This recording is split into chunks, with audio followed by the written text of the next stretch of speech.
après cette longue introduction sur le lien entre Jacques de Molay et Ibn Taymiyyah, ou Ibn Taymiyyah et Jacques de Molay, nous allons passer à la présence effective d'Ibn Taymiyyah dans le symbolisme hollywoodien et dans la numérologie kabbaliste. Donc, Ibn Taymiyyah, il est décédé un 26 septembre. Le 26 septembre est le 269e jour de l'année, 269.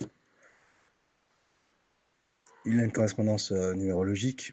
Et 270 lorsqu'elle est bissextile, il en reste ensuite 96. Donc ici, nous sommes dans la numérologie. On ne va pas le développer ici. Et c'est officiellement dénommé le jour du cheval.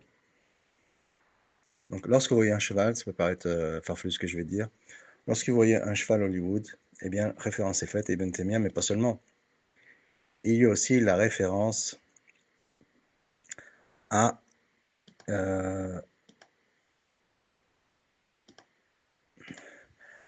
l'année 2038, donc qui est la fin de la Troisième Guerre mondiale et l'avènement du Troisième Temple. Donc, selon l'astrologie chinoise, c'est l'année du cheval de terre. Donc, c'est l'an 4736, donc ici on a 47, c'est 2025, 1447 dans le calendrier nigérien, qui commencera le 4 février de 2038. En parlant de 1447, ici, 4 février, c'est lié au 47 Ronin, donc on est toujours en 2025, avec le nouvel an chinois. Voilà pour ce qui est de la numérologie autour d'Ibn Taymiyyah. Et en l'occurrence, ce jour-là, eh bien, il y a eu un événement en moins 46, le 26 septembre, en réalité le 25 juillet. Donc il faut savoir que dans le calendrier romain, il y a 10 mois. Donc il commence au mois de mars. Donc il n'y a pas le janvier, février. Et donc, 10 mois, donc il y a un décalage de 2 mois entre le calendrier romain et le calendrier grégorien. Bien sûr, la numérologie, le symbolisme hollywoodien, il va utiliser cet élément. Donc parfois, il y a des décalages de 2 mois entre les dates. Ici, on va donner un exemple.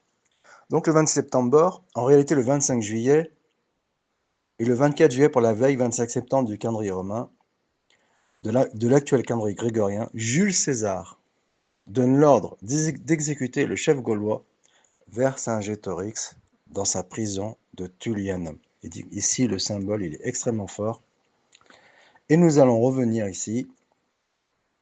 Nous reviendrons sur le lien entre Ibn Taymiyyah et Jules César lorsque nous parlerons de Hannibal Lecter. Donc retenons cette date. Retenons aussi la date du 26 juillet, s'ils disent 25, mais retenons la date du 26 juillet. Nous allons en parler en détail parce qu'il y a un décalage. 26 juillet correspondant donc au 26 septembre, qui correspond également au 29 septembre, donc la Saint-Michel, Michel, l'ange de l'Apocalypse. Et donc ce sont des éléments clés dans la numérologie, notamment aussi avec le 27 septembre, qui est le 27 juin, qui est aussi le 27 juillet avec Louis de la Tour. Ah, j'ai oublié son nom. Tant pis, hein, qui est mort par un éclat d'obus un 27 juillet 277 et qui est né un 11 septembre. Donc toutes les allusions à Hollywood, à cet obus, et à Louis de la Tour, eh bien, ils font allusion au VTC et au 911. Voilà pour ce qui est parenthèse fermée. Donc nous allons ici évoquer à travers des exemples. On ne peut pas tout faire. On va donner des exemples à partir des années 60 de la présence d'Ibn Taymiyyah dans le symbolisme hollywoodien. On commence avec le film Zulu de 1964, donc qui est peut-être la plus grande défaite de l'Empire anglais britannique contre une colonie. Et cette défaite, eh bien, c'est la bataille d'Isandlwana, qui a été livrée le 22 janvier 1879, ici, Ibn Taymiyyah. Le film, il est consacré au lendemain de cette bataille, ce qu'on appelle la bataille de Rorke Drift. Mais il y aura un préquel en 1979, donc c'est le 1979 dont je voulais parler, avec le jeu de la mort de Bruce Lee, dont j'ai parlé dans la vidéo précédente, et Alien, dont on va reparler. Le film s'appelle L'Ultime Attaque, avec Burt Lancaster et Peter O'Toole. Eh bien, il parlera de la bataille proprement dite, qui s'est déroulée le 22 janvier, et donc allusion est faite à Ibn Taymiyyah. Continuons avec peut-être des éléments plus éloquents. On va essayer de le faire de façon chronologique, donc il faut que je retrouve à chaque fois le... Oui, dans Rosemary Baby. On passe à Rosemary Baby, qui est sorti en 1968.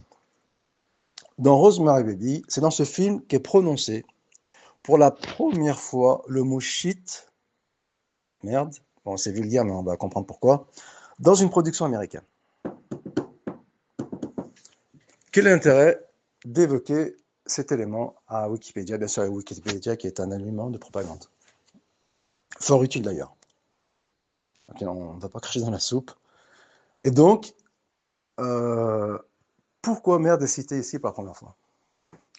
Bah, tout simplement parce que merde, il fait allusion à Saint Ménard. Médard, pardon, je pense à Ménard, mais c'est Médard. À Saint Médard, qui est également prononcé Saint Merde, et qui est fêté le 8 juin. Le 8 juin, qui correspond à la fête de, selon les Occidentaux, de Mahomet. Le 8 juin.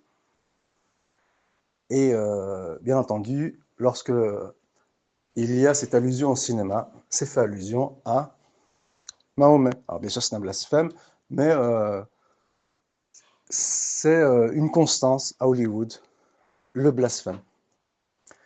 Et le blasphème, il va nous ramener, nous allons en parler dans la prochaine vidéo, vers Charlie Hebdo. Et alors par exemple, lorsque en 1974 sort Au nom de Mon nom et personne, il sort le 14 décembre 1974, 14 décembre, c'est peut-être une date importante, l'avenir nous le dira, on ne va pas précipiter les événements. Eh bien, l'histoire de la bouse de vache, la fameuse bouse de vache, celui qui vous sort de, je ne vais pas le dire à chaque fois, c'est gênant, de la M, eh bien, ce n'est pas forcément dans votre intérêt. Il fait allusion à sa merde, sa médard, on va dire ça comme ça maintenant, et donc au prophète Mahomet, selon la terminologie occidentale, qui bien sûr est péjorative, je l'ai expliqué par le passé. Et donc, ici on a un exemple de l'utilisation de cette expression qui a une vocation de blasphème en la personne du prophète Mahomet. Un autre exemple est récent, en 2023, lorsque un Syrien, un Syrien chrétien, donc, ce qui n'est pas du tout anodin, il s'attaque à des Français, entre guillemets, je dis Français, c'est pour la charge émotionnelle que cela provoque, à Annecy, où il y a le festival de la BD en 2023, c'est un 8 juin. On sent d'ailleurs que l'individu en question, il est hypnotisé ou quelque chose de ce genre. Ces gestes ne sont pas naturels. Et cette année-là, bien sûr, il y aura la Saint-Barthélemy, c'est-à-dire l'assassinat ou le sacrifice, le 27 juin, Apocalypse, de Naël, donc qui est lié à la Saint-Barthélemy, à Charles IX qui est né un 27 juin, parce que c'est Charles IX qui va initier un 23 août, qui fête la Saint-Naël, qui fête Naël le 23 août, ou le 24, j'ai plus en tête. Eh bien, c'est lui qui va initier la Saint-Barthélemy, et il est né un 27 juin. Nous continuons. Ah oui, un autre exemple, qui est très marrant d'ailleurs, c'est El Blanco, Manuel Valls, qui il me semble en 2012, donc qui dit 2012 dit Mira, dit les retrouvailles avec l'évangile de Bernabé, le film 2012, donc qui annonce les événements de Méra. Bon, c'est presque un pléonasme que de dire ça, c'est presque redondant que de dire qu'un film annonce tel ou tel événement, puisque c'est le cas de tous les films. Il est très facile de le démontrer. Et donc, Manuel Valls, il se fend d'une tirade dans laquelle il se défend de ne pas défendre la cause d'Israël et dit je suis éternellement libre. Bien sûr, le but est de faire réagir la dissidence. Donc, lorsque la dissidence réagit, elle tombe dans le panneau, parce que c'est exactement ce qu'on attend d'elle. Il se lance dans une tirade et dit je suis éternellement lié à Israël par ma femme. Et lié quand même, c'est une belle expression quand même, entre nous, avec les amis d'enfance, entre guillemets, on utilise beaucoup l'expression quand même entre nous, à des fins humoristiques. Emmanuel Valls nous l'a reprise quand même, donc il l'a rendu célèbre. Il dit quand même, et dedans il dit merde. Quand même, merde. Il faut savoir que ce n'est pas anodin. C'est comme on va le montrer lorsque Charles Goumi dit mais toutes mes condoléances à Charles. Donc ici, Charles en a déjà parlé de ce que ça signifie, c'est lié à Bentemia. On va démontrer pourquoi et comment. Et en fait, il fait ses condoléances à Charles Cameron, qui est peut-être le frère de James Cameron, le réalisateur du Titanic, qui sort un 7 janvier 1998. Charles Cameron mort le 7 janvier 2001, coïncidence ô combien symbolique.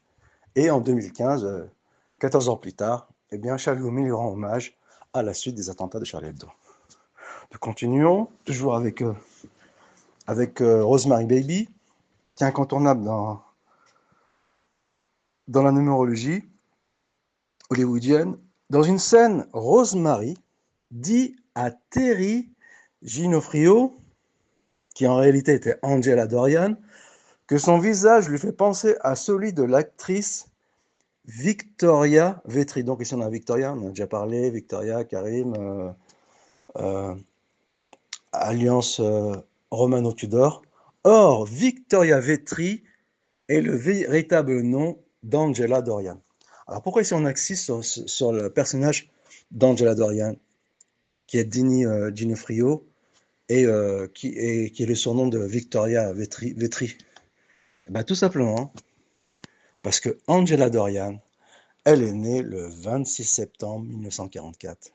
Donc ici, l'hommage, il est fait à Bentemia. Alors on pourrait penser que c'est farfelu de faire ce lien. Eh bien, continuons dans la démonstration. C'est Mia Farrow qui s'adresse à cette actrice qui est née le 26 septembre. Dans Mia Farrow, il y a Bentemia. C'est la dernière syllabe de Teimia. Ensuite, elle s'adresse à elle dans une laverie, dans les sous-sols. Donc ici, c'est très symbolique. Donc c'est l'image liminale de la femme des années 60, qui bien sûr a évolué de façon radicalement, de façon une évolution radicale, qui va faire l'objet d'une évolution radicale. Donc on va essayer d'être correct dans notre langage. Et donc, ils sont en train de discuter dans cette laverie, et au sous-sol du bâtiment. Le fameux bâtiment Dakota Building, on peut en parler, il y a de la numérologie autour de ce Dakota Building, notamment qui fait allusion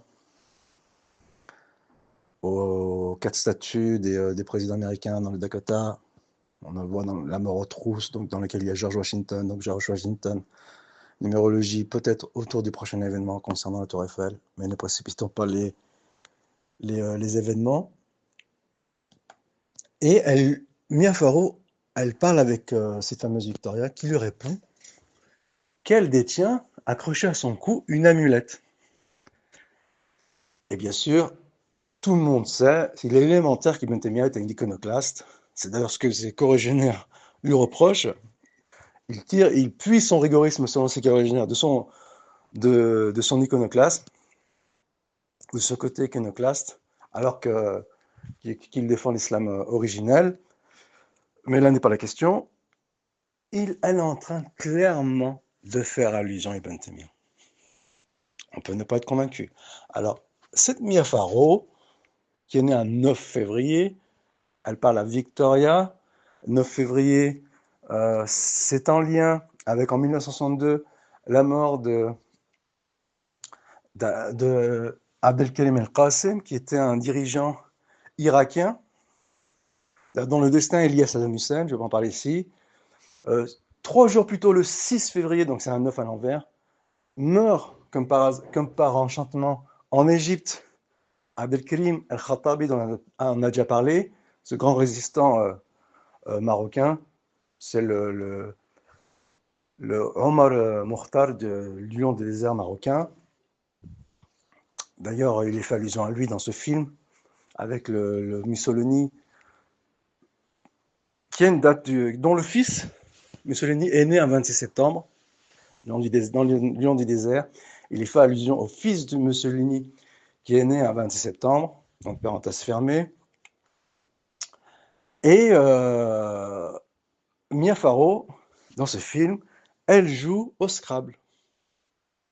Et pendant qu'elle joue au Scrabble, on voit bien, avec sa combinaison de lettres, il faut bien sûr avoir un petit peu d'imagination, eh bien, il y a la retranscription alphabétique de Taymiyyah lorsqu'elle joue au Scrabble. Continuons. En 1000, pardon. Un an auparavant, sort le film Le Bal des Vampires, dont on a déjà parlé, et qui explique comment Dracula, le sang de Dracula, il s'est mêlé aux grandes dynasties européennes. Eh bien, ce film il est sorti un 13 novembre. Le 13 novembre 1967. Ça peut paraître anodin. Le fait est que, dans cette période, sort Il était une fois dans l'Ouest. Il était une fois dans l'Ouest, qui sort l'année suivante en 68, et au début, il y a une scène avec une mouche. Donc, une mouche, est un symbole numérologique, je vais en parler ici. Il y a un desperado, un bandit impatibulaire, qui est en train de jouer avec une mouche. Qui est ce bandit patibulaire? Très célèbre à Hollywood pour sa face patibulaire. Eh bien, c'est Jack Elam. Jack Elam, il est né un 13 novembre. Nous sommes en 1966. Et le 13 novembre, c'est la date de décès de Toussaint, 31 octobre. Donc ça nous renvoie au début de la Troisième Guerre mondiale, 1935. Toussaint, Michel, Saint-Michel, 29 septembre, Apocalypse. Émile, donc il y a eu l'affaire Émile récente. Nouguier. Qui est ce fameux Émile Nouguier? Eh bien, c'est le concepteur de la Tour Eiffel. Ici, on fait une paire de coups en évoquant le concepteur de la Tour Eiffel et en préparant, tenez-vous bien, le drame du Bataclan. Alors, on peut ne pas être convaincu, on va faire la démonstration dans la prochaine vidéo, mais avant cela, nous allons parler du film Amityville. Donc là, ici, l'argument, il est beaucoup plus éloquent. De Amityville, la maison du diable. Le Amityville, la maison du diable, il sort en 1979, en même temps que Zulu, Ibn Taymiyyah, 26 septembre, en même temps que Alien, dont on va parler, et en même temps que Le jeu de la mort, on en a parlé aussi. On en a déjà parlé dans la vidéo précédente. Eh bien, ce film, il relate un événement de 1974. Le film 79 relate un événement de 1974. Quel jour? Le 13 novembre 1974. C'est-à-dire que ce paraît anodin, mais le bal des vampires, il préfigure cet événement. Il est une fois dans l'Ouest, avec Jack Elam au début, il préfigure cet événement. Et dans la nuit du 13 novembre 1974, Ronald Jr., qui est né quel jour Ronald? Il est né le 26 septembre 1951.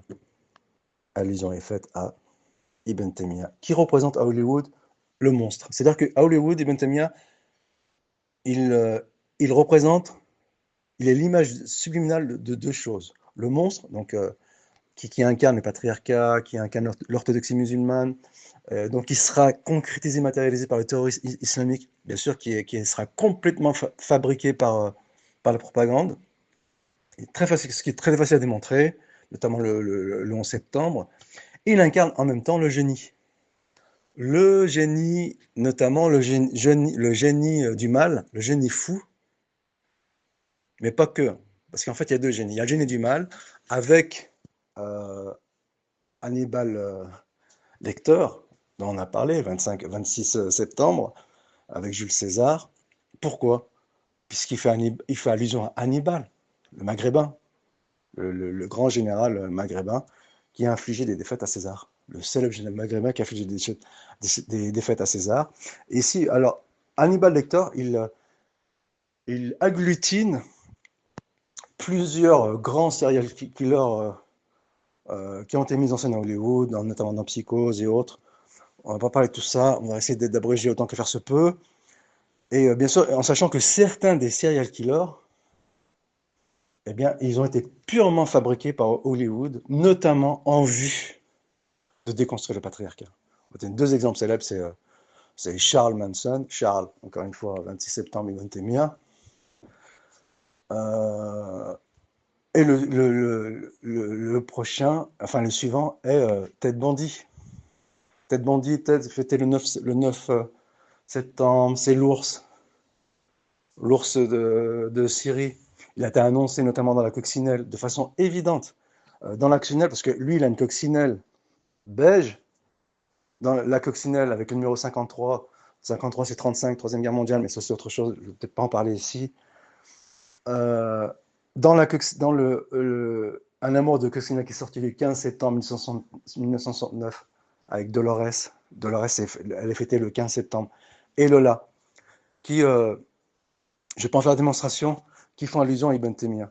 Eh bien, il est en train de réparer sa voiture et il utilise un objet contendant, c'est-à-dire peut-être un tournevis ou autre. Et il dit, oh, peut-être que je vais l'utiliser à l'avenir, à d'autres, je ne sais plus ce qu'il dit exactement, mais on va extrapoler ses propos, à d'autres fins. Il est exactement en train de parler de Ted Bundy, qui va incarner l'image du beau gosse qui séduit ses victimes avant de les torturer, de les massacrer. Pourquoi? C'est pour déconstruire l'image du patriarcat. Et bien sûr, encourager, notamment et pas seulement, la sexualité féminine. Donc trêve de parenthèse.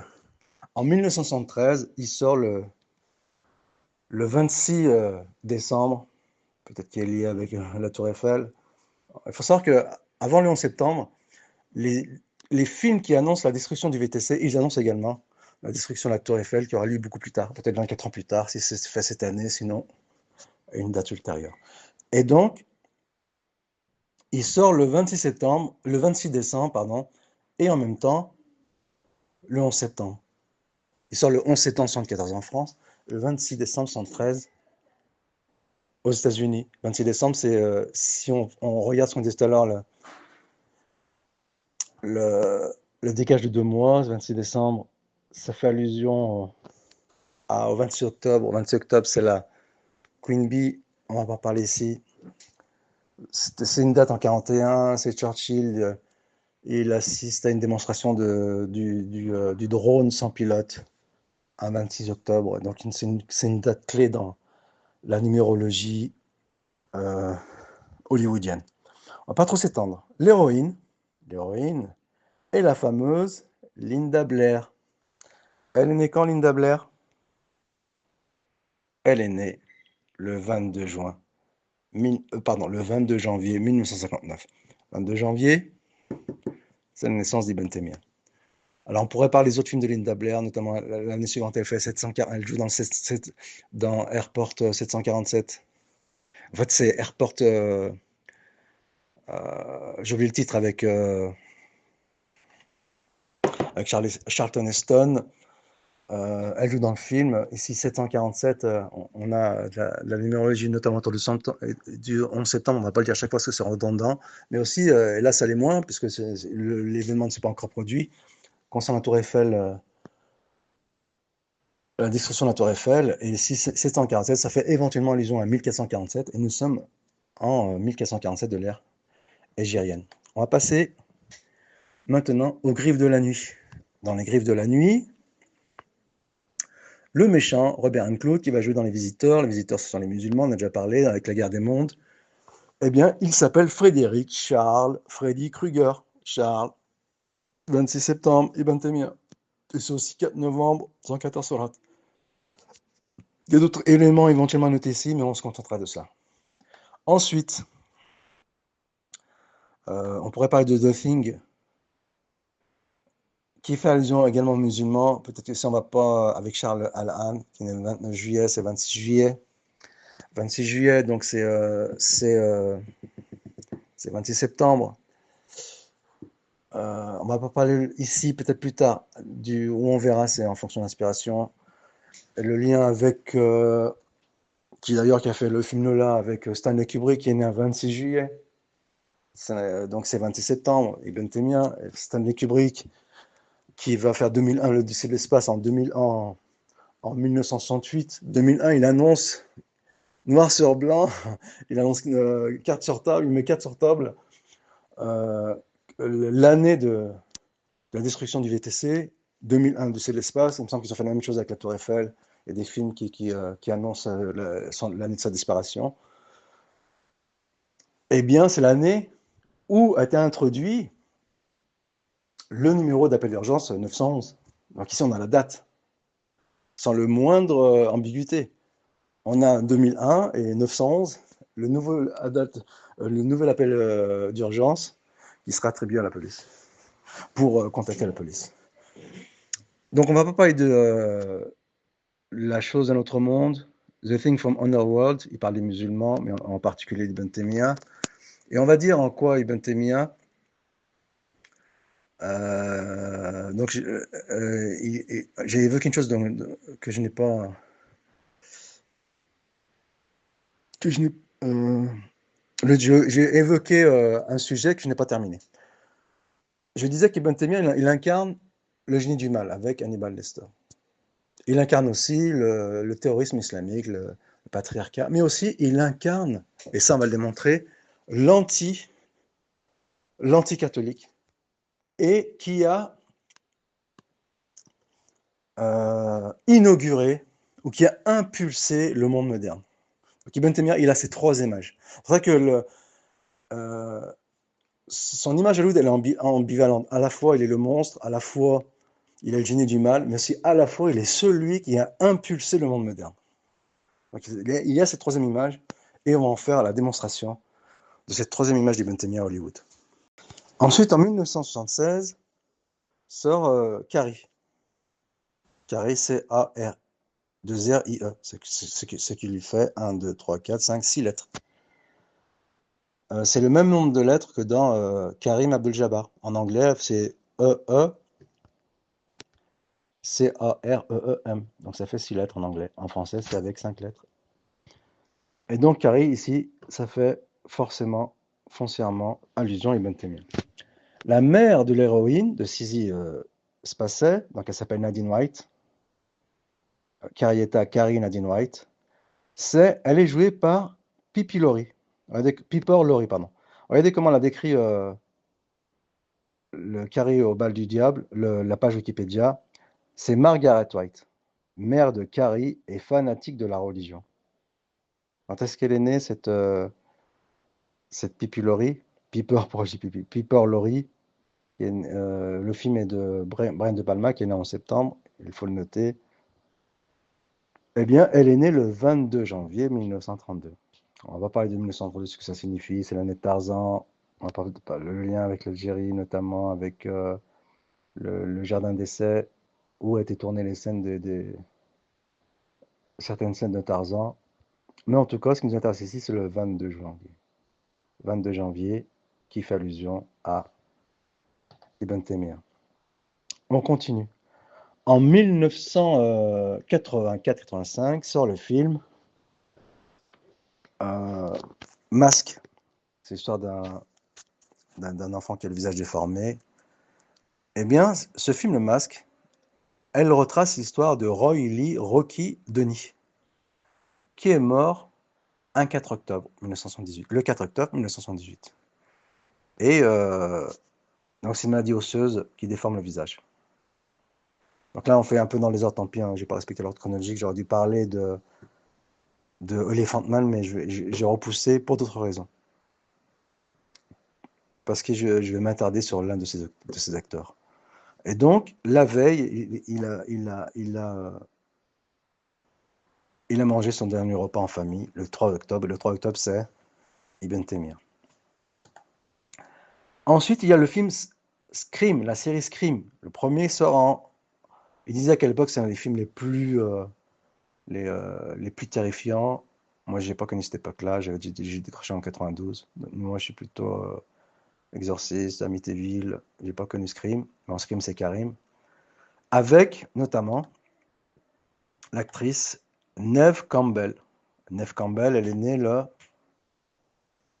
3 octobre 1913, donc Ibn Taymiyyah. Ensuite, on passe, donc on a fini avec Masque, on passe à Alien, dont on a déjà parlé. Alien, c'est 1979. On a ramené une liste de films qui est sortie cette année-là.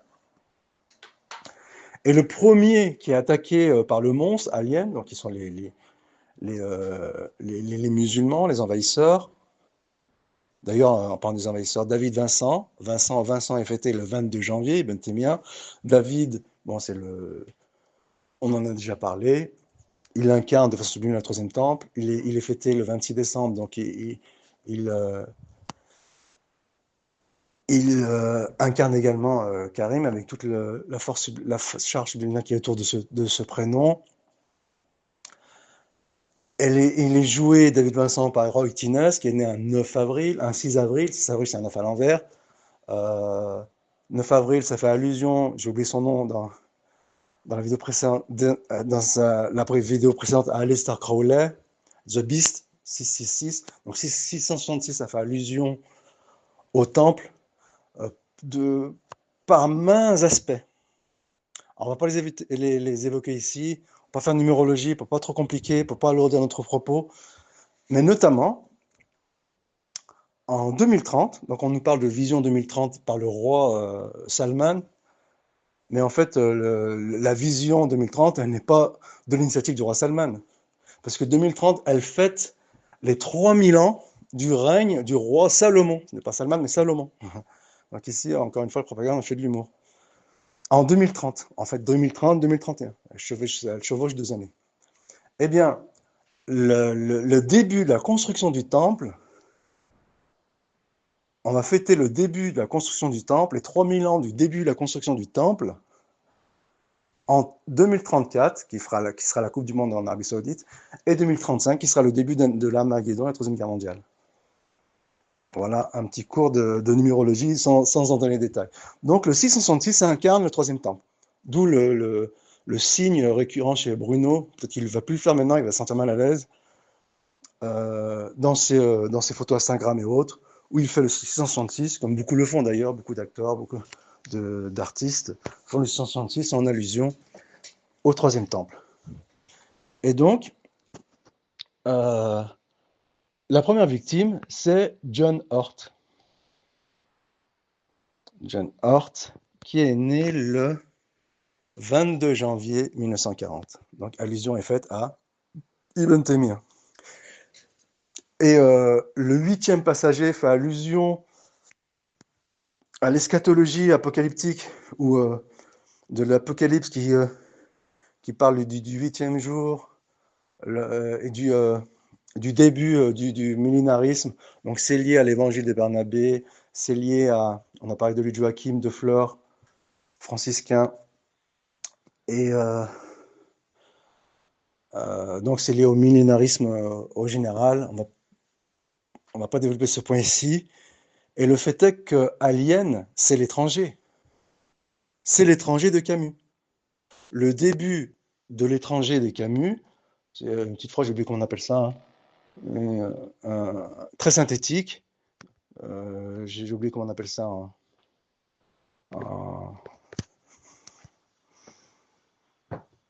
en rhétorique. Aujourd'hui, maman est morte. Je me souviens, on l'avait étudié au collège avec la voix de Michael Lonsdale, donc une voix très lymphatique qui reproduit très bien l'événement avec un soleil de plomb. Le soleil est peut-être lié au prochain événement apocalyptique de la destruction de la Tour Eiffel, mais en ne précipitons pas les événements. Et ce fameux Michael Lonsdale, on reviendra après à John Hart bien sûr, il va jouer en 1985, il va jouer dans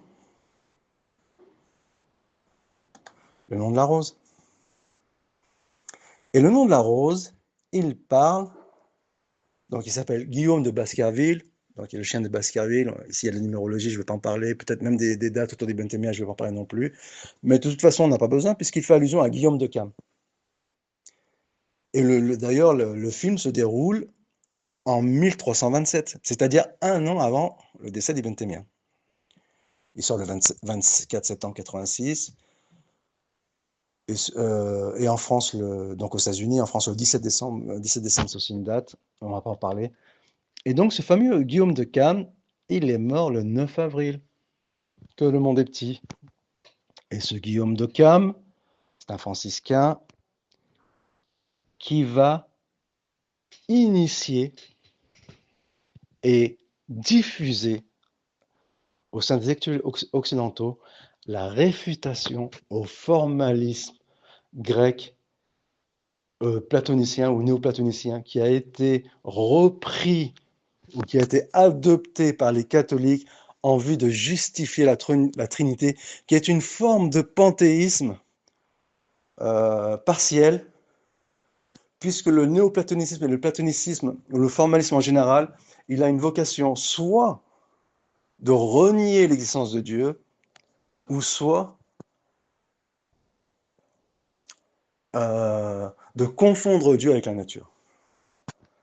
Et bien sûr, cette thèse elle va être reprise par on nous dit que c'est une thèse scientifique, non, pas du tout. Elle va être reprise par le Big Bang. Le Big Bang, c'est une idée déiste qui sera reprise par des créationnistes en vue de faire du concordisme. Mais le fait est que le Big Bang, ici, avant tout, c'est une idée philosophique qui est empruntée à un Platon. Et donc, Guillaume de Cam, il va incarner l'anticatholique. Donc le franciscain anticatholique, c'est exactement le thème du film Au nom de la rose. Mais qui se cache derrière ce Guillaume de Cam, l'anti-formaliste, qui va initier le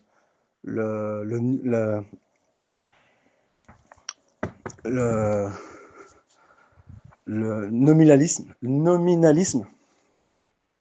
Eh bien, ce nominalisme, Guillaume de Cam, il lui sera précédé par Ibn Taymiyyah. Le nominalisme de Guillaume de Cam, il sera précédé par Ibn Taymiyyah, qui réfute Razali, qui réfute Averroès, qui réfute donc Averroès, Ibn Rushd, Avicenne. Et en réfutant ces grandes sommités, il réfute les chrétiens en général, eh bien, il réfute le symbole. Il réfute le symbole du catholicisme qui ont adopté le formalisme en vue de défendre la Trinité et qui s'incarne dans la personne de Thomas d'Aquin. Et c'est pour ça que je dis que Ibn Taymiyyah est largement au-dessus des grandes références occidentales. Ibn Taymiyyah, pourtant, Thomas d'Aquin, c'est la référence de la Sorbonne. Ibn Taymiyyah, il est largement au-dessus de Thomas d'Aquin. N'en déplaise à ses défenseurs maladroits comme Alain Soral. On sent que c'est un sujet dans lequel il n'est pas à l'aise. Quand il parle de la raison chez Thomas d'Aquin ne défend pas la raison. Il défend le formalisme grec, décadent. Alors oui, on peut comprendre que d'un point de vue décadent, Thomas d'Aquin est un génie, mais il n'en est rien. Le génie, c'est celui qui le refute. En l'occurrence, c'est Ibn Taymiyyah. Et donc, Ibn Taymiyyah, il va réfuter Thomas d'Aquin, qui va reprendre les idées de l'Algérien Saint Augustin. Et Saint-Augustin, il est né quand? Puisque le monde est petit. Il est né un 13 novembre. Et Guillaume d'Occam, il meurt 20 ans après Ibn Taymiyyah. C'est-à-dire que, est-ce que pendant cette courte période,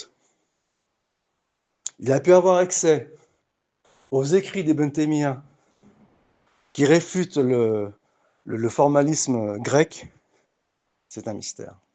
En tout cas, les franciscains, ils s'étaient penchés dans la langue arabe, puisque les franciscains, pour beaucoup en tout cas, on ne va pas faire de généralité, faut prendre des pincettes, pour beaucoup en tout cas, c'était des kabbalistes, ils versaient dans la kabbale. Un grand exemple, c'est-à-dire aussi dans l'occultisme, c'est Raymond de Lul, et c'est un exemple parmi tant d'autres.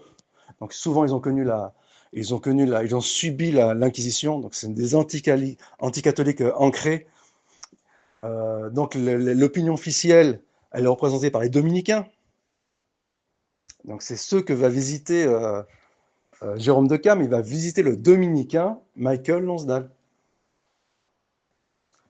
qui a récité, qui a mis sous forme audio le livre de Camus, L'étranger. D'ailleurs, L'étranger, il a été adapté à l'écran récemment, il va sortir, où il est déjà sorti. Et donc, on ne peut pas savoir ce qu'il y en a réellement. Mais une chose est sûre, c'est que les franciscains, ils s'intéressaient à la langue arabe. Ils cherchaient, tant bien que mal, à déconstruire le catholicisme, mais de façon à compte-gouttes, parce qu'il y avait quand même une inquisition qui pesait au-dessus de leur tête. D'ailleurs, lorsqu'il y a eu le procès des Templiers, les franciscains étaient conviés au procès en question. Il me semble qu'il y avait des Guillaume de Cam, hein, j'ai plus en tête. Et lui-même, il craignait pour sa tête. Et donc, ces franciscains, si on grossit grossièrement, si on grossit les traits et on caricature la chose, ce sont les catholiques qui à, qui vont impulser les mouvements d'émancipation de la Renaissance, qui vont impulser le protestantisme, qui vont d'ailleurs se manifester, on va le voir, qui vont suivre un chemin avec la banque, c'est-à-dire ils vont partir de l'Italie, ils vont remonter vers l'Allemagne, Hollande, et ensuite ils vont se réfugier en Angleterre, donc ils vont suivre le chemin de la banque, le protestantisme, et donc ils vont amener, duquel va découler la Révolution française et le monde moderne. C'est-à-dire que Ibn Taymiyyah, il a impulsé le monde moderne, mais ici nous allons faire un phénomène anthropologique, qui est que les idées, soit elles sont calquées par d'autres, ou soit pour des raisons anthropologiques, eh bien, on reprend les mêmes idées sans les avoir calquées. On ne peut pas être formel en ce qui concerne le nominalisme d'Ibn Taymiyyah. En tout cas, il sera calqué par le monde moderne. Par quelle voie? Est-ce que c'est par Guillaume de Cam? Est-ce que lui-même, Guillaume de Cam, il avait accès aux textes arabes d'Ibn Taymiyyah qui lui ont été traduits, ou que peut-être que lui-même il maîtrisait l'arabe? En tout cas, à l'époque, les franciscains maîtrisaient l'arabe. D'ailleurs, il y a un autre franciscain, qui est Roger Bacon, qui va impulser aussi le monde moderne, qui va appeler de tous ses voeux à ce que la langue arabe, elle soit enseignée à la Sorbonne. Donc ici, il y a des tentatives d'émancipation du catholicisme, du lourd catholicisme qui pesait sur le Moyen-Âge. Tous les clichés sur le catholicisme, quand même c'était de la propagande humaniste, mais ils ne sont pas faux non plus. L'obscurantisme catholique, ce n'est pas une fable, ce n'est pas un conte de fées. D'ailleurs, c'est le thème que je recherchais dans les vidéos, lorsque j'évoquais la relation entre la noblesse juive et Charles Martel et Charlemagne, on a l'impression que je racontais une fable. Ça semble tellement aberrant. Et donc, l'obscurantisme catholique, ce n'est pas une fable. On peut éventuellement le relativiser, mais ce n'est pas une fable. Et en l'occurrence, le monde moderne, il s'est émancipé en renonçant au formalisme. Mais lorsque tu renonces au formalisme, tu renonces à la Trinité, tu t'attaques aux religions résiduelles, bien sûr avec de façon par ricochet, tu t'attaques à l'islam. Donc il y a des millions de façons de discréditer l'islam, mais par ricochet avec le catholicisme. Et d'ailleurs, actuellement, il est très paradoxal que que les catholiques ils attaquent l'islam en s'inspirant, mais bien sûr, ce sont des caméléons, en s'inspirant de l'humanisme, puisque l'humanisme a utilisé l'islam pour discréditer, pour déconstruire le catholicisme. Eh bien, en l'occurrence, encore une fois, est-ce que le monde moderne, il a été construit en se révérant aux écrits d'Ibn Taymiyyah, ou bien c'est une coïncidence que le humanisme s'est propagé en Occident sans passer par Ibn Taymiyyah? C'est un mystère, mais je pense que c'est des choses qui méritent de recherche. Et de toute façon, il y a des recherches qui vont dans ce sens. Je vais revenir sur ce point. Justement, en parlant de John Hort, la première victime d'Alien, qui montre que la présence d'Ibn Taymiyyah dans les milieux savants occidentaux, elle est patente, et que ça mérite malgré tout que l'on dissipe le mystère qui pèse sur la chose. Et, et moi, je vais me contenter de ça, je ne vais pas en dire plus pour ne pas entrer dans la spéculation. En tout cas, voilà pour ce qui est de Guillaume de Cam. Eh bien, ce fameux John Hort, qui est né à 22 janvier, il va jouer en 1981. Et il va jouer déjà l'étrangleur de Remington Place ou l'affaire Christie en 71. Il va jouer dans Elephant Man en 1980. Et dans Elephant Man, que dit notre ami John Hort? Il dit: je ne suis pas un éléphant, je ne suis pas un monstre. Le monstre, on l'a vu avec Masque. Je suis un être humain comme tout le monde. C'est la phrase célèbre du film, c'est la scène culte du film, dans laquelle il dit: je ne suis pas un monstre. Et le monstre, en l'occurrence, ici, c'est Ibn Taymiyyah, à double reprise, avec l'image subliminale d'Alien et dans le film Elephant Man, dans lequel il a un visage déformé, tout comme ensuite, 5 années plus tard, dans le film Masque. On va continuer avec l'image subliminale d'Ibn Taymiyyah à Hollywood, et on va revenir sur John Hort. Alors, si on reste avec John Hort, il va jouer dans le film Crime à Oxford. Crime à Oxford, qui est sorti en 2008. Le tournage a lieu, et c'est pas étonnant, le 22 janvier 2007. Le 22 janvier, 24 mars, ça peut être lié éventuellement à Mera. Principalement à Oxford. Qu'est-ce qui s'est passé à Oxford? En 1993, à Oxford, sort la thèse réfutation aux critiques des logiciens, en anglais, par un étudiant d'origine, il me semble, indiano-pakistanaise, d'Ibn Taymiyyah, avec une introduction superbe sur la logique formelle, et comment elle a été déconstruite à travers l'histoire, notamment en passant par Ibn Taymiyyah. Alors, est-ce qu'Oxford, ils ont des anciens manuscrits de cette logique formelle? Et de quelle date ces manuscrits? En tout cas, une chose est sûre, c'est que Ibn Taymiyyah, il a influencé la pensée occidentale, peut-être chez Kant, on va en donner un exemple ici, dans Hollywood. Peut-être donc, on n'a pas tout à l'heure de Roger Bacon, peut-être aussi chez Francis Bacon, qui prend des exemples analogues à ceux d'Ibn Taymiyyah, mais c'est peut-être une coïncidence. Encore une fois, c'est un phénomène anthropologique, il n'y a pas de problème. Et ce film, donc ici, on va ramener d'autres éléments qui éventuellement et on va citer ensuite le film Seven, qui ramènera d'autres éléments qui peut-être font miroiter ou nous permettent de creuser l'idée qu'Ibn Taymiyyah, il a été plagié par l'intelligentsia occidentale. Et donc, bien sûr, ce n'est pas une conclusion définitive, c'est juste une hypothèse. Donc, ce film, dans lequel John Hort est le héros, donc 22 janvier, Ibn Taymiyyah, Crime Oxford, Crime Karim, Taïb. Le film aborde de nombreux concepts scientifiques ou philosophiques. Il aborde notamment le Tacus logico-philosophico de Ludwig Wittgenstein. Ludwig Wittgenstein, donc 26 avril, 29 avril. Il est né en 1889, l'année de la Tour Eiffel. 26 avril, c'est Shakespeare, on va pas en parler. Pas l'heure de notre discours. Taïeb. Ce fameux Ludwig Wittgenstein, qui est un génie, il a mis en place une théorie de la connaissance. Il prend des exemples.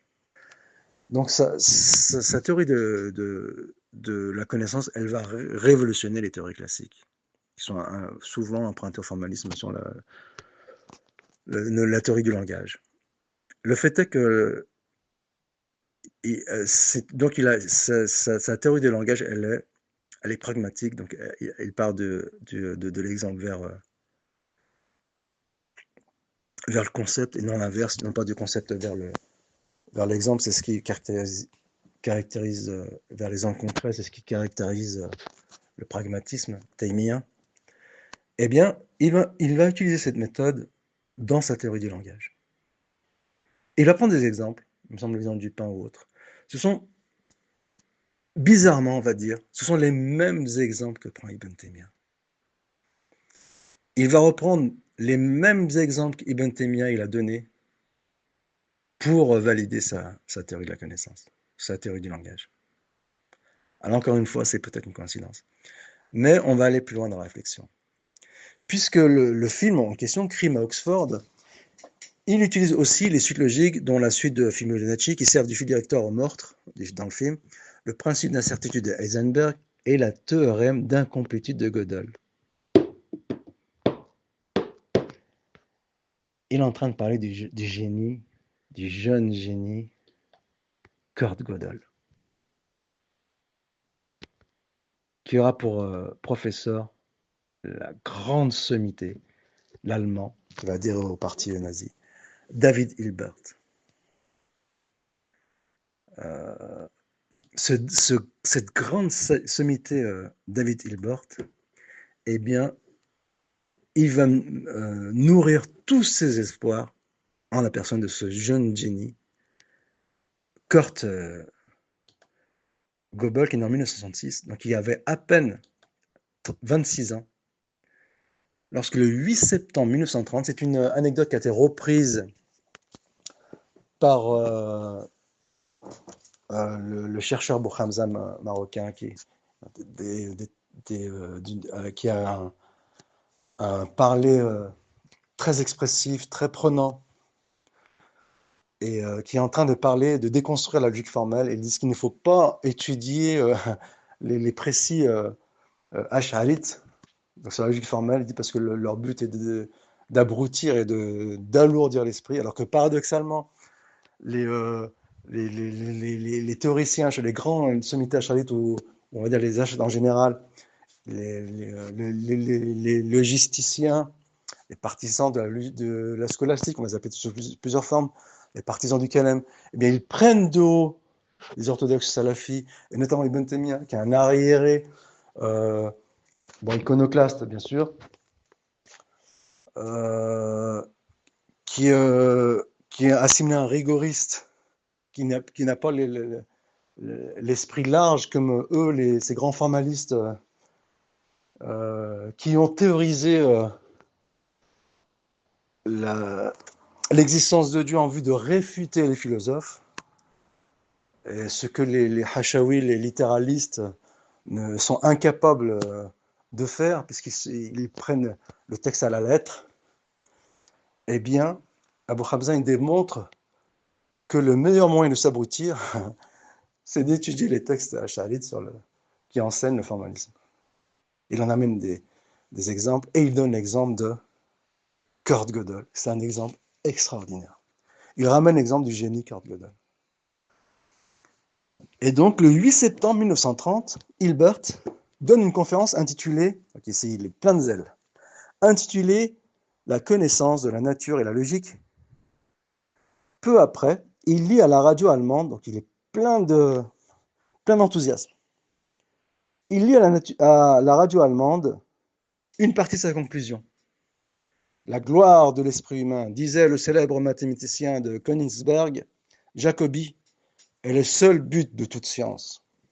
Nous ne devons pas croire ceux qui aujourd'hui, avec une portée philosophique et un ton de supériorité, prophétisent la chute de la culture et acceptent l'ignorabimus, faisant ici référence à la locution latine ignoramus et ignorabimus, qui signifie nous ne savons pas et ne saurons jamais. Donc ici, il ne veut pas faire preuve d'humilité, ce qui normalement est l'outil et l'approche a priori du penseur, du savant, de l'intellectuel objectif. Mais les modernes, ils s'enflent d'orgueil et ne veulent pas s'en mettre à l'évidence. Comme disait d'ailleurs Socrate lui-même, je ne sais que je ne sais rien, ou je sais que je ne sais pas. Nous ne savons pas et ne saurons jamais. Faisant ici référence à l'élection latine qui signifie nous ne savons pas et nous ne saurons jamais. Il poursuit en affirmant que pour lui, il n'y a pas d'ignorabimus. Il est plein d'enthousiasme. Dans cette conclusion, il propose un slogan resté célèbre et qui est gravé sur sa tombe. Tenez-vous bien. My wisdom, wisdom, wisdom, wisdom. Nous devons savoir. Nous saurons. Un jour avant qu'il prononce cette phrase, donc ici, parce que son élève Kurt Gödel, le génie, lui a promis qu'il va réussir à théoriser, de façon mathématique le, la logique formelle et prouver qu'elle est cohérente. Il faut savoir que ces conclusions ont été mises sur ordinateur, et comme l'explique Bouchabza, l'ordinateur a validé sa thèse, entre guillemets. Et donc, sûr de lui, sûr des capacités de son élève, il dit « Nous devons savoir, nous saurons », un jour avant qu'il prononce cette phrase, parce que son élève lui avait promis qu'il allait résoudre les problématiques de la logique formelle. Kurt Gödel, le génie Kurt Gödel, à l'âge de 26 ans, remet sa thèse qui contient son théorème de complétude. Il devait prouver par ce théorème de complétude que la logique formelle est valide, qui concerne la logique du premier ordre. L'entreprise semble donc sur de bons rails. Très heureux de lui, très content de lui. Il l'annonce à la radio. Vous verrez demain, il y a un fait historique qui va se produire. Nous avons démontré que la logique formelle, elle est cohérente. Ironiquement, et c'est peu de le dire, un an plus tard, ce même Gödel démontre son fameux théorème d'incomplétude, résultat qui oblige à relativiser, voire, tenez-vous bien, à coup du sort, justice immanente, à abandonner le programme de Hilbert. Et non, la logique formelle, elle n'est pas cohérente. Et c'est ce que Ibn Taymiyyah a démontré il y a 700 ans. Fin du game.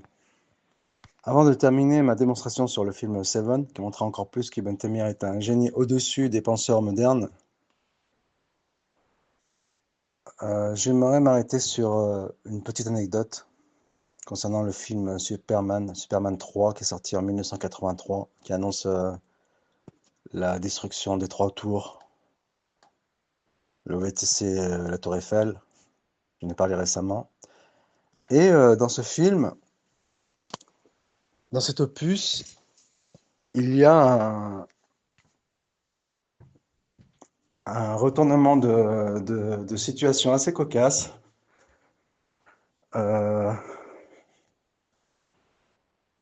J'ai oublié comment on appelle le terme spécifique, tant pis. Terme technique pour retournement de situation. Il y a une blonde, une belle blonde, qui incarne qui est le stéréotype de la belle blonde qui n'a rien dans le citron. J'en ai donné récemment l'exemple avec MMA, Marion Maréchal Le Pen, qui est l'archétype de la belle blonde qui n'a rien dans le citron. Après, on sent que son discours, c'est un discours émotionnel qui vise, qui cible une certaine catégorie d'individus, notamment les femmes, qui sont portées vers l'émotion, n'en déplaise aux féministes. Et puisque de toute façon, ils sont lobotomisés par la propagande, je vais peut-être le démontrer à l'avenir. Donc, peu importe leurs états d'âme, puisqu'ils sont lobotomisés, donc autant leur écarquer les sourcils et les réveiller. Personnellement, je vais prendre pour un discours de rupture, ce qui est d'ailleurs à la mode. On le voit avec Trump, avec Zemmour, à des fins propagandistes. Alors pourquoi pas le faire au service de la vérité et décomplexer le discours dans un climat où il y a d'énormes pressions pèsent sur les épaules des musulmans. Donc il faut sortir de ce carcan. Et donc, on sent qu'elle cible, que les femmes sont sa cible principale. Euh, Elle a réduit le discours politique à... Alors, dans un cadre bien précis, le cadre des réseaux sociaux. C'est-à-dire que la politique, elle sait, après bien sûr, on sait très bien que c'est ce que veut la propagande, mais pour décrire la chose, la politique, elle s'est adaptée aux réseaux sociaux. Donc elle est très terre à terre, très émotionnelle. C'est la culture du moment, la culture de l'instant. Et donc c'est un procédé qui est séduisant, qui séduit notamment les femmes, porté vers l'émotionnel. Et Marion Maréchal, elle l'a bien compris, on lui a fait comprendre par le biais de la propagande, un grand destin l'attend, en principe. On nous fait miroiter que ce sera le prochain président euh, Jordan, le Jourdain Gambardella, mais il se trame en coulisses l'avènement de Marion Maréchal Le Pen, MMA. Mais je peux me tromper, c'est comme ça que je le lis dans les messages subliminaux hollywoodiens. En tout cas, un discours très terre à terre, c'est à la limite du commérage, c'est du commérage. C'est des discours de comptoir, de grand-mère, on dirait, ça me fait penser aux deux, euh, aux deux vieux Luberlu dans les Muppets Show. Nous, dans le quartier, on appelle ça vulgairement des bouches de vieille. C'est du commérage. C'est-à-dire que le niveau politique, maintenant, pour faire de la bonne politique, il faut faire du commérage. Comme les vieilles de quartier. Et c'est ce que fait Marion Maréchal, elle le fait avec brio. Donc c'est l'archétype de la blonde qui n'a rien dans le citron. Mais le fait est que dans Superman 3, ils nous prennent à contre-pied, puisque cette blonde qui n'a rien dans le citron, mais vraiment rien, qui est à la limite du désagréable, pour ne pas dire qu'elle est désagréable, c'est-à-dire qu'elle n'a proposé que ses formes, eh bien, cette belle blonde bébé, on la voit dans une scène en train de feuilleter un livre qui n'est autre que La raison pure de Kant. Donc, j'ai la surprise. Elle lit La raison pure de Kant. Donc, La raison pure de Kant, on va dire que c'est un résumé de Dar Ta'alul Aql wa Naql ibn Taymiyyah, qui dit qu'il n'y a pas de, d'opposition entre la révélation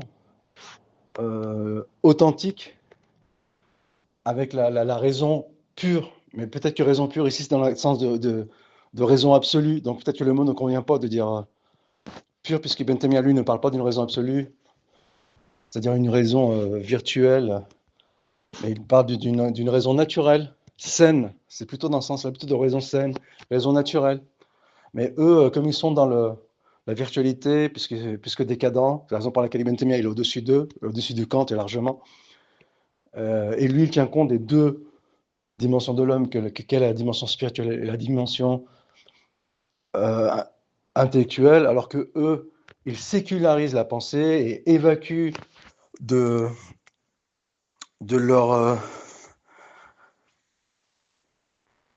de leur discours ou de leur syllogisme, ils évacuent la spiritualité, donc ce qui en définit rend leur discours biaisé. Donc, aussi intelligents soient-ils, eh bien leur discours il est biaisé.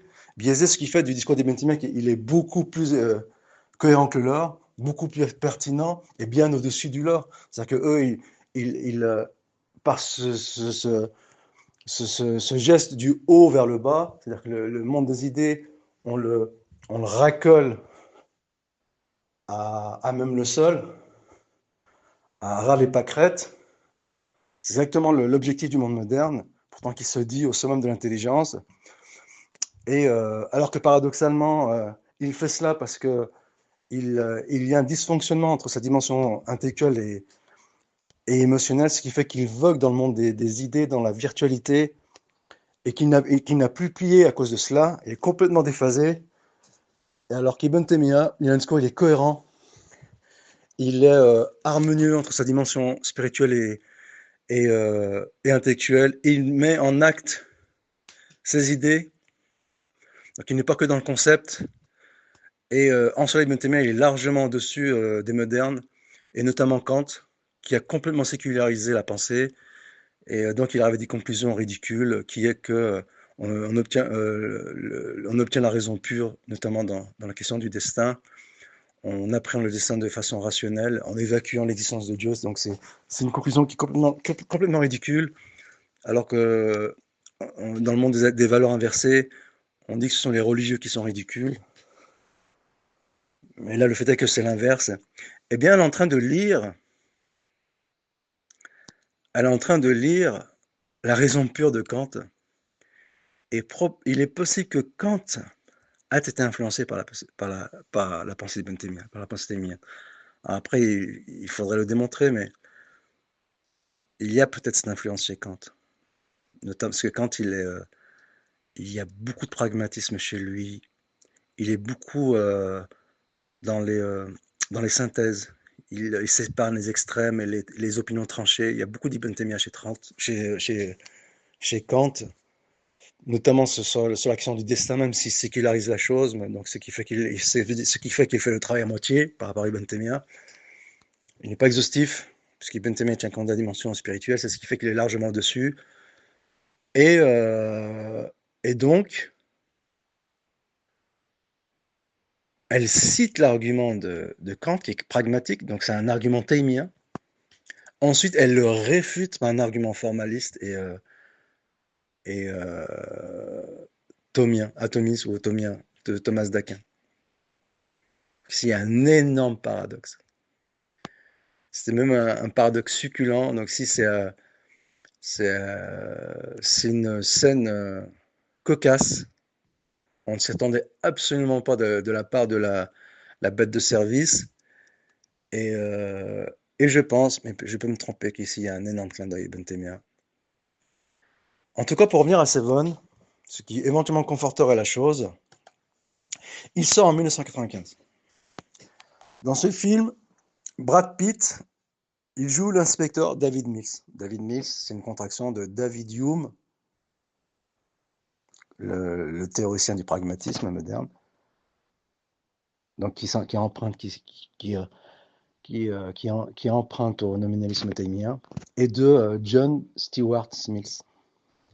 Donc des grands chercheurs, notamment musulmans, ont mis en avant l'idée, ont remarqué que la déconstruction, la critique du formalisme grec, thomiste et platonicien ou néoplatonicien, de David Hume et de John Stuart Mill, il ressemblait beaucoup à la critique d'Ibn Taymiyyah. Là aussi, ce serait difficile à prouver, mais est-ce qu'ils avaient accès aux manuscrits d'Ibn Taymiyyah? Est-ce qu'ils n'avaient pas des traducteurs sous la main? Et que se cache-t-il à Oxford? Je ne le sais pas, et peut-être que je ne le saurai jamais. Et donc, comme la même remarque est valable pour Kant, qui est peut-être au-dessus d'eux, elle est valable aussi pour les deux. C'est que eux, ils sécularisent la pensée, donc ils la font descendre à ras le sol, alors qu'Ibn Taymiyyah, lui, il reste dans les nus. Il est au-dessus d'eux. Et, quelqu'un qui n'est pas du tout dans son domaine, comme Alain Soral, il taxe les idées de Thomas d'Aquin, mais peut-être qu'il cherche à s'attirer les faveurs peut-être qu'il fait de la démagogie, il cherche à s'attirer les faveurs des catholiques. Il taxe qu'elles sont en pleine phase avec la raison. C'est à la limite du ridicule. Il frise avec le ridicule en disant ça. Et donc, nous n'exagérons pas lorsqu'on dit qu'Ibn Taymiyyah est largement au-dessus de cette catégorie de savants. Alors, je ne dis pas qu'éventuellement, en intelligence pure, il est possible que certains d'entre eux ils soient plus intelligents que lui. Si on parle de techniquement, du pur instrument technique, c'est possible que, par exemple, Poincaré, c'est un génie aussi, un encyclopédiste, comme Ibn Taymiyyah, qui, il est possible ou bien peut-être même voir Einstein, peut-être qu'il aussi, il soit plus intelligent que dans l'absolu qu'Ibn Taymiyyah. Mais le fait que l'intelligence, la connaissance, le savoir, premièrement, il n'est pas uniquement quantitatif, eux, leur savoir, il est quantitatif. C'est la tare du monde moderne, comme l'explique avec brio, et d'ailleurs peut-être que je développerai ce point à l'avenir, comme l'explique avec brio René Guénon. D'ailleurs, récemment, il y a le charlatan Roland Guillot, qui se fait appeler Bruno, Bruno le Beignet, je lui ai donné plusieurs surnoms, le Beignet, le Beignet. Euh, il passe sur la télé-liberté, qui se revendique des conservateurs, peut-être adeptes de la monarchie, de retour à la monarchie, donc des nostalgiques, des réactionnaires, qui disent que les musulmans, lui il dit que les musulmans, ils prennent en opprobre, ils se désavouent complètement, des salafis notamment, et notamment des valeurs occidentales. Alors que ce sont des réactionnaires, ils se réclament de Maurras, un inconditionné de, de René Guénon. Il y en a un autre aussi, j'ai oublié l'italien, un théoricien italien, qui est une référence chez les dissidents, notamment chez Alexandre Douguin. Ce sont des antimodernistes. Chez le général de Gaulle, les œuvres de René Guénon, donc en grande partie, ses développements sont émiens. Eh bien, donc c'est l'un des plus grands penseurs de notre époque, René Guénon. Eh bien, il s'inspire d'Ibn Taymiyyah. Le nom de l'italien, j'ai oublié. On me l'a cité récemment. Il était antimoderniste. Il prenait, comme modestement, je le prenais également, le salut individuel. Il est une référence chez les dissidents, chez Alexandre Douguin et d'autres. Bon, de mon point de vue, Alexandre Douguin, c'est un agent. Les européistes, beaucoup d'entre eux sont soit des beignets, soit des agents, soit des dindons, soit des agents. Donc, je pense que c'est le cas d'Alexandre Douguin. Et donc, ce sont des antimodernistes. Alors certes, ils sont perdus dans le sens où ils n'ont pas la solution, contrairement à l'orthodoxie musulmane, mais qui, elle, actuellement prône, de mon point de vue, bien sûr, ça n'engage que moi, le salut individuel.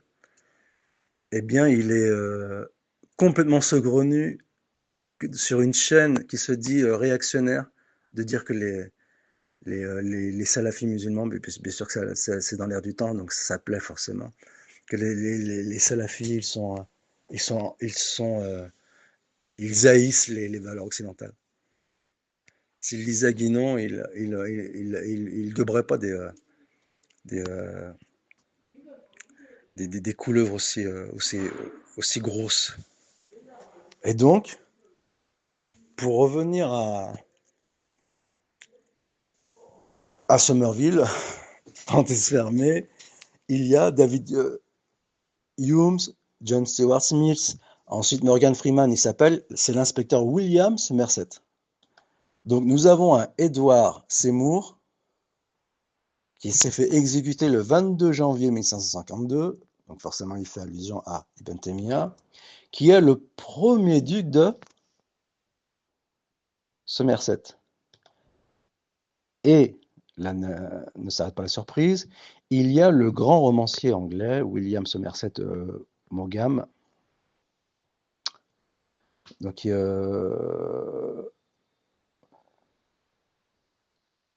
qui est mort en 1965. Il avait pour fille Ciri Maugham. Donc ici, on a deux éléments qui font allusion à Ibn Taymiyyah, la Syrie et Somerset qui est mort, Édouard Somerset, qui s'est fait exécuter un 22 janvier.